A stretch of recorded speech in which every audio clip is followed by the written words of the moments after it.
Super exclusive news చూస్తే పరిశ్రమల ఏర్పాట్లు దూసుకుపోతున్న ఏపీని చూసి పొరుగు రాష్ట్రాలు ఓర్వలేకపోతున్నాయి. ఏపీలో గూగుల్ డేటా సెంటర్ ఏర్పాటుపై తమిళనాడు పొలిటికల్ పార్టీలు అలర్ట్ అయ్యాయి. తమిళనాడు అసెంబ్లీలో గూగుల్ డేటా సెంటర్పై వాడివేడిగా చర్చలు జరిగాయని తెలుస్తోంది.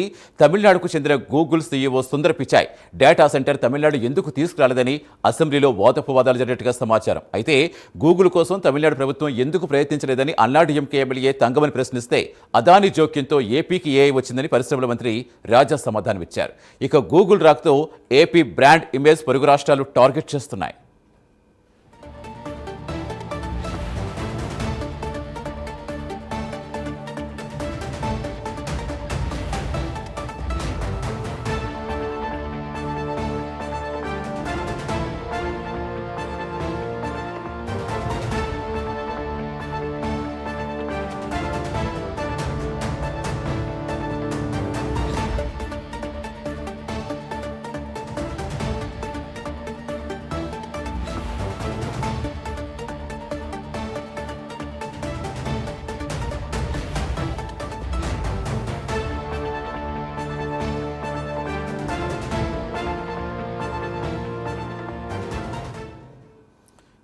పరిశ్రమల ఏర్పాట్లు దూసుకుపోతున్న ఏపీని చూసి పొరుగు రాష్ట్రాలు ఓర్వలేకపోతున్నాయా? పూర్తి వివరాలు ఇచ్చేందుకు మా deputy input editor Vasu join అవుతున్న లైవ్లో.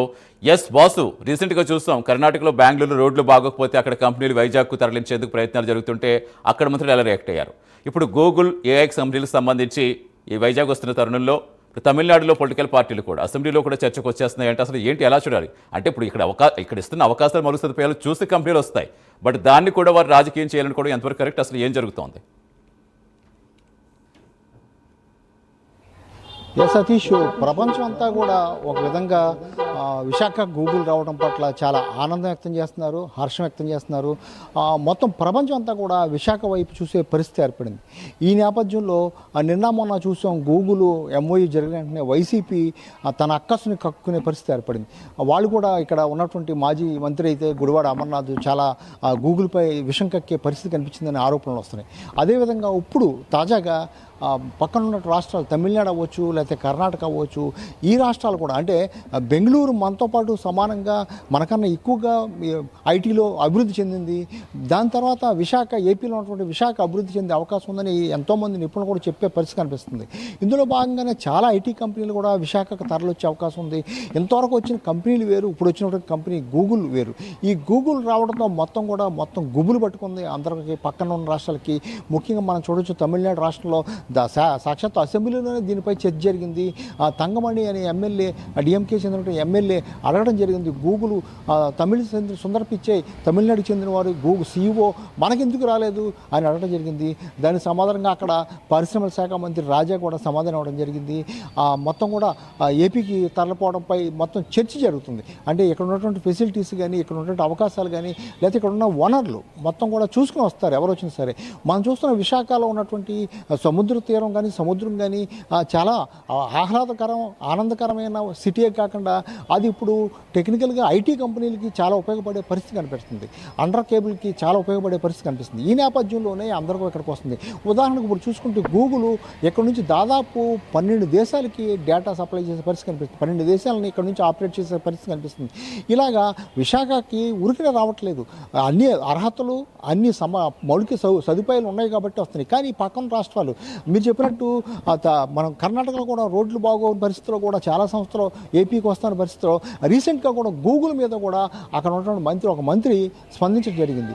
ఆ విశాఖ అంటే ఆంధ్రాకి దాదాపు 22,000 కోట్లు వాళ్ళు వనరులు మొత్తం కూడా వాళ్ళకి రాయితీ ఇస్తున్నారు. అదేవిధంగా మొత్తం జిఎస్టీ కానీ లేకపోతే విద్యుత్లో కానీ అనేక సౌకర్యాలు కల్పిస్తున్నారు. అంటే వాళ్ళు ఇవ్వలేక కారణంగానే మనం ఇవ్వగలిగాం. అంటే ఏపీని అభివృద్ధి చేసుకోవాలని కూటమి ప్రభుత్వం అయితే పాటుపడుతుంది. వాళ్ళందరూ కూడా ఇక్కడ ఎటువంటి వనరులను చూసుకోవడం జరిగింది. గూగుల్ సంస్థ కూడా ఆషామాషిగా ఏమి రాలేదు. దాదాపు ఏడాది పట్టింది.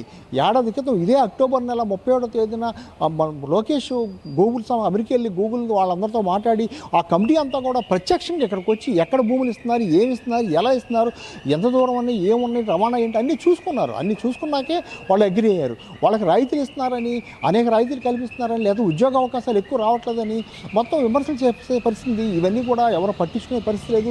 అటు కర్ణాటక నుంచి అవ్వచ్చు, ఇటు తమిళనాడు అవ్వచ్చు, ఇక్కడ ఆంధ్రప్రదేశ్ నుంచి కూడా అవ్వచ్చు. ఆంధ్రప్రదేశ్ నుంచి వైసీపీ చేసిన విమర్శలు అయితే మొత్తం సోషల్ మీడియాలో చేదరించుకునే పరిస్థితి కనిపిస్తుంది. అమర్నాథ్ చేసిన విమర్శలపై సరే ఎదురుదాడి చేసే పరిస్థితి కనిపిస్తుంది. ఇలా గూగుల్ సంస్థ రావటం వల్ల ఏపీకే కాదు భారతదేశానికి కూడా ఎంతో మేలు జరుగుతుంది. మొత్తం ప్రపంచ దేశాలు కూడా మన వైపు చూసే పరిస్థితి కనిపిస్తుంది.